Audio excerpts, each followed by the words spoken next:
Hi, it's Terri. This is the last top picks of 2023, and boy, are we finishing off the year with some great reads. Coming up next.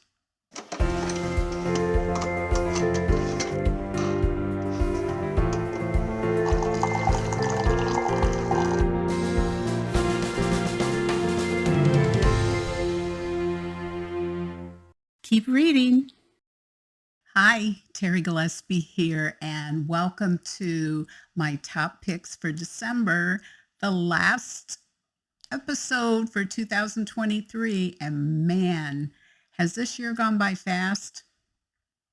I think a lot of it might have to do with all the books I've been reading. I've read over 70 books this year, and each one of them have been incredible. Each one of them has their own voice and their own story that has really endeared them to me. So more of the same for this month. I can't wait to talk to you about it. So let's do that. Okay, first book. This is my lead book. And the lead book essentially is that this is the author that I will be interviewing next month. My A2A interviews, both the blog and the YouTube. And so it'll be Sara Brunsvold, and we'll be talking about this newest book, The Divine Proverb of Streusel. Now, Sara just won a CHRISTY Award and a Carol Award for her debut novel, The Extraordinary Deaths of Mrs. Kipp. And I'll tell you what, I read that book and I couldn't wait for this next book to come out because I just love her voice. It's so Midwestern. I grew up in St. Louis County, and it's so Midwestern, and it is so endearing, and the characters are quirky and wonderful, and, that ticks all my boxes. So, this book is published by Revell, and it's coming out January 16th in hardback, paperback, ebook, and audiobook. And what do we do with books that are coming out in maybe a month or so? We pre-order, because when you pre-order, it really helps these authors. And for some reason, it really tickles those algorithms in the retail world, and it helps these publishers sell more books. And that's what we want, especially when we love the book. So let me read a little author bio on Sara. Sara, as I said, is the author of The Extraordinary Deaths of Mrs. Kipp. She creates stories that speak hope, truth, and life, influenced by humble women of God who find his fingerprints in the everyday. She does the same in her life and storytelling. Great way to put it. Sara's recognitions include the ACFW 2020 ACFW Genesis Award, and that's the award that's given to pre-published authors for their story. She since went on to actually win the Carol Award, ACFW Carol Award. So let's see, for contemporary fiction, she lives with her family in Kansas City, Missouri, where she can often be spotted writing at a park or a library. All right, so this is the publisher's summary. Shaken by her parents' divorce, Nikki Werner seeks solace at her uncle's farm, leaving her life and her relationships behind. She discovers her great-grandmother's notebook full of German recipes and wise sayings. With each recipe she makes, Nikki not only discovers her heritage, but also learns to reconnect with what has been scattered. So it's a contemporary novel, but it does bring into play a lot of historical fact that I didn't know. Okay, so let's read the first paragraph. Oh, it even has a little family tree. which is cool. All right, first paragraph, chapter 1. The message left little reason to believe Nikki Warner still held significance in her dad's life. After 4 months of the little girl inside her heart crying for her dad to come back, 4 months of wondering if he could hear those cries, she had received her answer. It was loud and clear and immortalized on social media.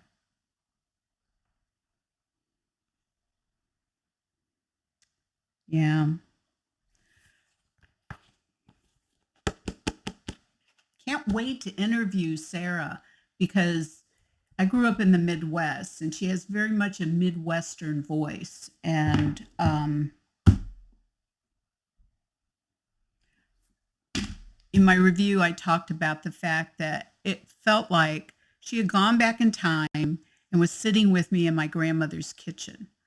And because I loved my grandmother and I love wherever she was, I wasn't far behind her. So as a child, so it just made me feel that. Okay, book number 2, Of Love and Treason by Jamie Ogle. And powerful book, very powerful book. Francine Rivers did a little endorsement. Ogle brings ancient Rome to life, fascinating from the first page to the last. I would agree with that. Not always easy to read because it's set in Rome 270 AD. And that was not a real good time for believers. Not really good time. So this is published by Tyndale in hardback, paperback, ebook, and audiobook. And this is a little something about Jamie. Jamie is a pre-dawn writer, me too, a homeschool mom by day and a reader by night. Inspired by her fascination with the storied history of faith, she writes historical fiction infused with hope, adventure, and courageous rebels. A Minnesota native, she now lives in Iowa with her husband and their 3 children, and she can usually be found gardening, beekeeping, and tromping through the woods. Okay, so let's see here. The publisher gives all sorts of, great notes for the synopsis. Did I say it's releasing January 23rd in hardback, paperback, ebook, and audiobook. So that means pre-order. So this is the story of Valentine, or some know this person as Saint Valentine. So there's really not a whole lot of historical information, but what there is, she extrapolates an incredible, believable, powerful story. So let's read the shortened version. Valentine defies the emperor and becomes a hero and the most wanted man in the empire. Compelled by his faith, he has nothing to lose until a chance encounter with the daughter of a Roman jailer changes everything. So yeah, there's romance too. So historical romance. All right.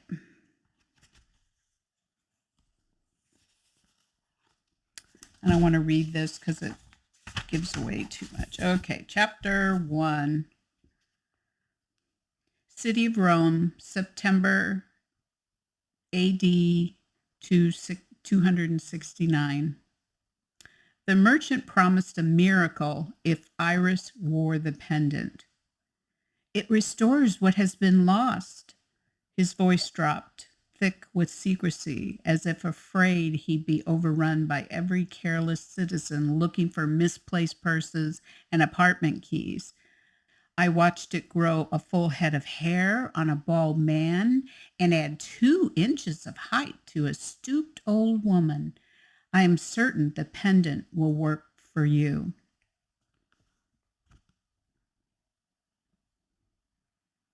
So back then, the tributes that were paid to the different gods and goddesses in the hopes of prosperity, healing, head of hair, um, an incredible amount of money was invested in pagan gods that did nothing.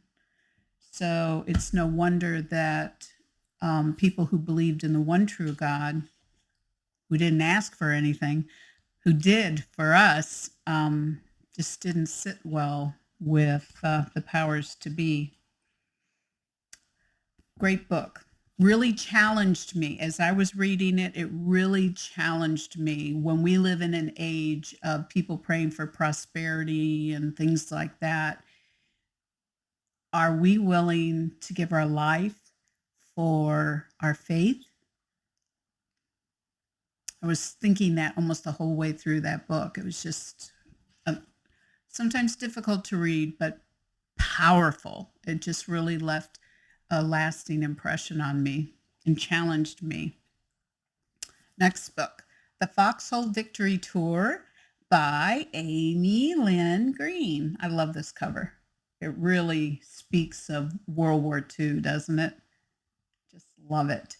Now this one it's published by Bethany House, and it releases January 23rd in hardback, paperback, ebook, and audiobook.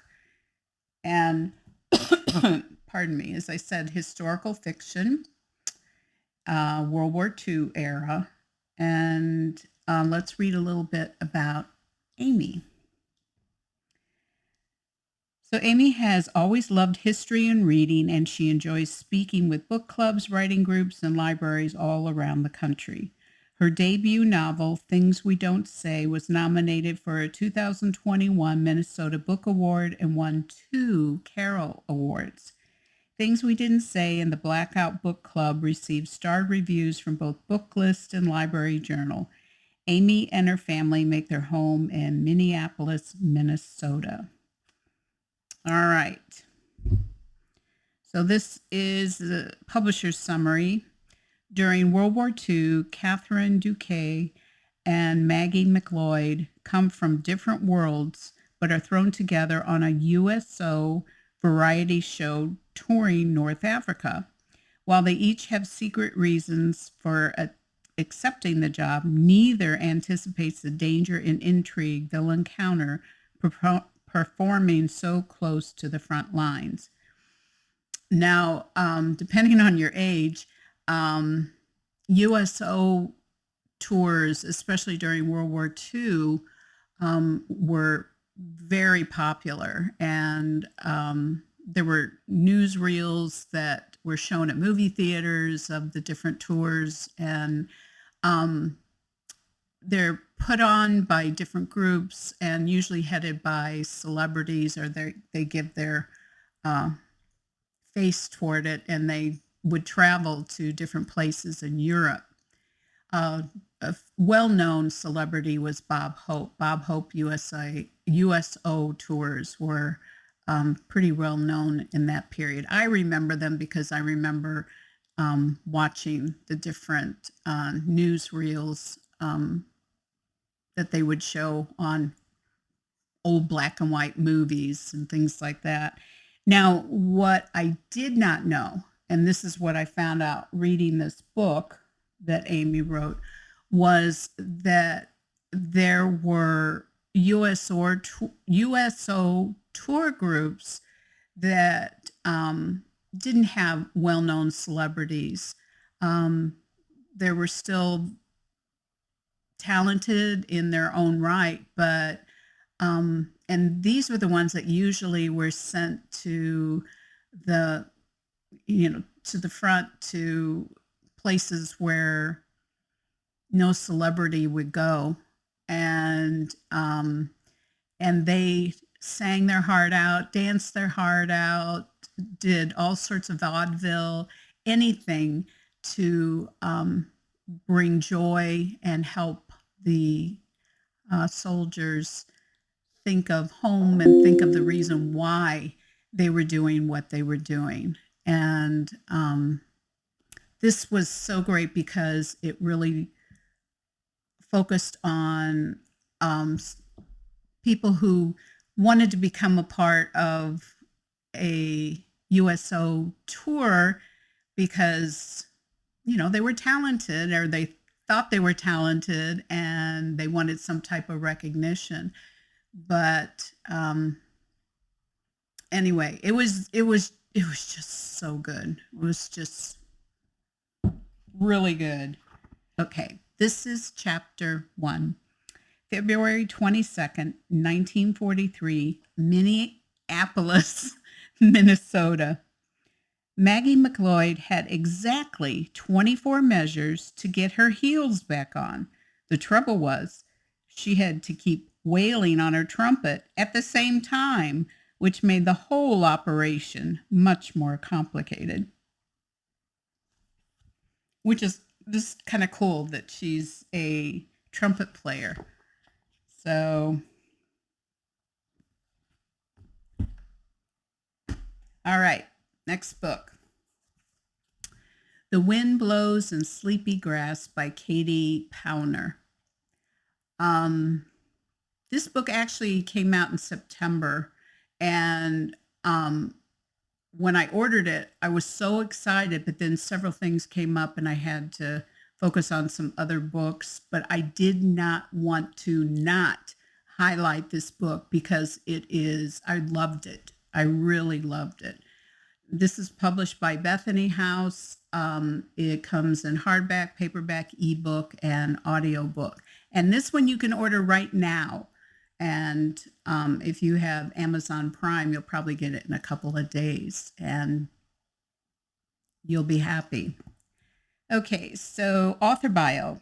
Katie Powner is an award-winning author who lives in rural Montana, where cows still outnumber people. I love Montana. It's so gorgeous. She writes contemporary fiction about redemption, relationships, and finding the dirt road home. Don't you love that? The dirt road home.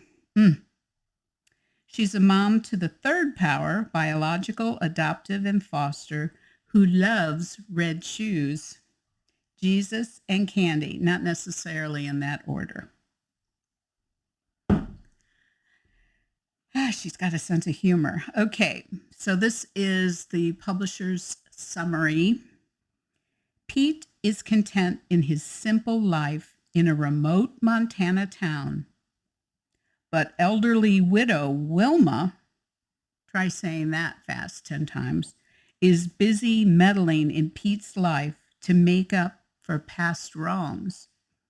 When the sister Pete was separated from as a child shows up, Pete must confront a difficult past, and Wilma discovers her long-awaited chance at redemption may come at too high a price.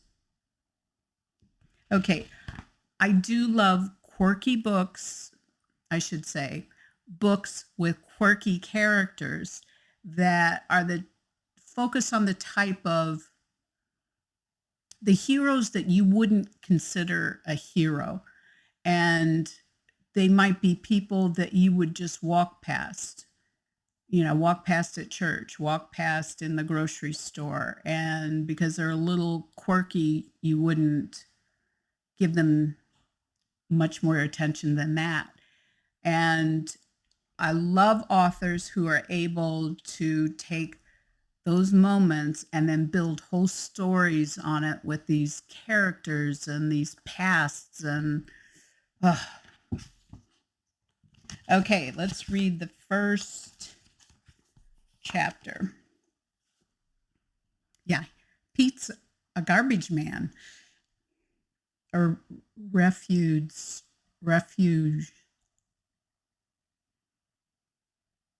curator. I don't know. What would they say now? Okay. The garbage truck grumbled to life like a grizzly waking from hibernation. Pete Ryman blew out a breath that hung suspended in the frigid air and turned to the 79-pound pig at his side. Yes, he has a pet pig. See what I mean? Quirky. Oh, so great. Bittersweet. Really makes a statement, an important statement about the foster care system and, things like that. Anyway, it's really good, funny, and like I said, characters that I loved. All right, now, Revell ran out of advanced readers copies. So they were nice enough to put together this so that I could talk about Lynette's latest release that's coming out in January. Now, one of the things that down in the description section, I forgot to mention, there'll be chapters on each one of the books. So I'll have their website, where to purchase their books, any other information. And Lynette, I actually interviewed last January. And by the way, she just took a position as a agent. So not only is she writing these incredible books, sometimes, what is it, like 4 a year or 3 a year? I can't remember. But she's now agenting. So you go, girl. All right. So Lynette is, okay. So I said this is published by Revell. It's coming out January 9th in hardback, paperback, ebook, and audiobook. And here's a little bio on Lynette. Lynette is the USA Today bestselling author of Extreme Measures, Danger Never Sleeps, Blue Justice, Women of Justice, Deadly Reunions, Hidden Identity, and Elite Guardian series. Those aren't books. Those are just the series. So, and forgive me, but I can't remember if it's 3 or 4 books to the series. She is the winner of 3 ACFW Carol Awards, the Selah Award, and the Inspirational Reader's Choice Award, among others. She's a graduate of the University of South Carolina, has a master's degree in education from Converse College. Eason lives in South Carolina with her husband. They have 2 adult children. Okay, so this is a contemporary romance. And here is the publisher's summary. 18 months ago, physician assistant Lainey Jackson was attacked and shot by the person who was supposed to love her the most, her fiancé, Adam. Although Lainey survived, she continues to be hunted by someone who looks like Adam. But how can that be, since she ended up killing her fiancé in self-defense? After being honorably discharged from the Army Criminal Investigation Division, Detective James Cross now works with his friend and partner Cole at the Lake City Police Department. When James is injured, he ends up in the hospital under the care of Lainey. As their relationship deepens, James is determined to help Lainey by finding out if the past has come back to haunt her, or if the recent attempts on her life come from a new threat. Okay, Lynette is fantastic at pulling you in to a book and dragging you, whether you want to read it all in one sitting or not, dragging you through to the last page.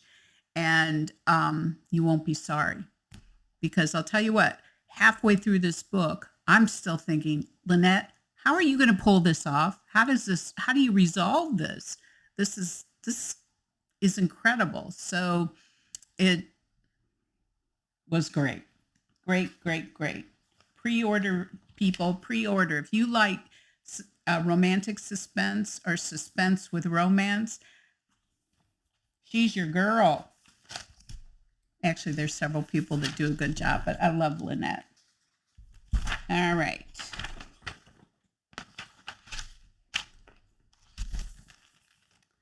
So here is the prologue, the first paragraph in the prologue.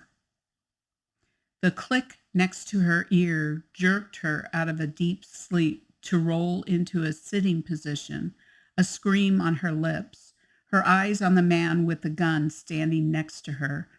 Adam, what are you doing? See what I mean?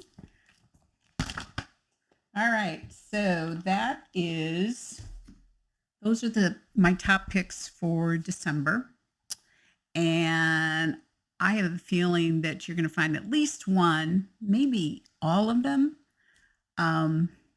to read. They're great. They're great, great, great. Okay, so that's it for this month. I hope your holidays were wonderful, and wish you an early Happy New Year, and that 2024 will be a year of breakthroughs and promises and hopes fulfilled. So until next month, God bless and keep reading.